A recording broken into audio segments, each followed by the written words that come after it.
পড়ে থাকা জিনিস দিয়ে কিভাবে এই টি টেবিলটা বানালাম সেটাই আমি আজকে দেখাবো। Welcome to my blog. আসসালামু আলাইকুম সবাইকে। আমি থাকা অবস্থায় ঘরের কোনো জিনিস পড়ে থাকবে সেটা দিয়ে কিছু করব না তা তো হয় না। তো আমার একটা পুরনো শোকেসের গ্লাস ছিল যেটা পড়েছিল অনেকদিন ধরে বারান্দায়। তো সবার প্রথমে আমি এটাকে জেসো দিয়ে কাভার করে নিলাম, কারণ জেসো দিলে অ্যাক্রিলিক কালারটা খুব সুন্দর করে বসে।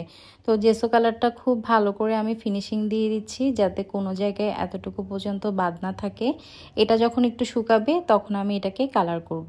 জেসো চাইলে আপনারা বাসায়ও বানাতে পারেন। আমি এটা দারাজ থেকে অর্ডার করেছিলাম। আর ফোমের যে স্টিকটা দেখতে পাচ্ছেন এই স্টিকটাও আমি নিজে বানিয়েছি। আমার কাছে কিছু ফোম পড়েছিল, তো সেটার মধ্যে স্টিকটা আমি গ্লু গান দিয়ে সেট করে তারপরে এই ফোম স্টিকটা বানিয়েছি। এটা দিয়ে জেসো অ্যাপ্লাই করতে অনেক সুবিধা হয় আর টেক্সচারটাও অনেক ভালো আসে। জেসোটা শুকিয়ে যাওয়ার পর আমি কম্পাস দিয়ে একটা ডিজাইন করে নিয়েছি।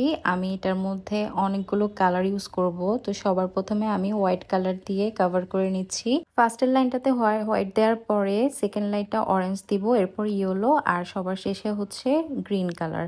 এভাবে আমি এটা সেট করব, কারণ আমার কাছে এই কালারগুলোই আসলে অ্যাভেলেবেল আছে। আমি চাইলে অন্য কালার বানাতে পারতাম, বাট ইচ্ছে করছিল না, ভাবলাম এটা দিয়েই করে ফেলি। তো আমার কালার করা শেষ। এখন হচ্ছে এটার বর্ডারটা দেওয়ার পালা, কারণ বর্ডার না দিলে এটার ফিনিশিংটা ভালো আসবে না। কিছু পেইন্ট করার পর সেটার বর্ডার বা আউটলাইন পেইন্ট করতে আমার কাছে অনেক বেশি স্যাটিসফাইং লাগে। তো পুরোটা হচ্ছে বর্ডার কাভার করার পরে আমি এটাকে পুরো একদিনের মতো সময় দিব শুকানোর জন্য। সবচেয়ে বেশি ভালো হয় যদি রোদে শুকোতে দিই। এরপরে আমার টি টেবিল বানানোর পালা। আমার স্টোর রুমে এসির কার্টুন পড়েছিল অযথা। স্টোর রুমে থাকলে এটা ভিজে অনেক সময় নষ্ট হয়ে যায়, তাই ভাবলাম এটাকে আমি এভাবেই কাজে লাগাই। তো এসিটা একদম বরাবর হয়ে গেছে গ্লাসটার।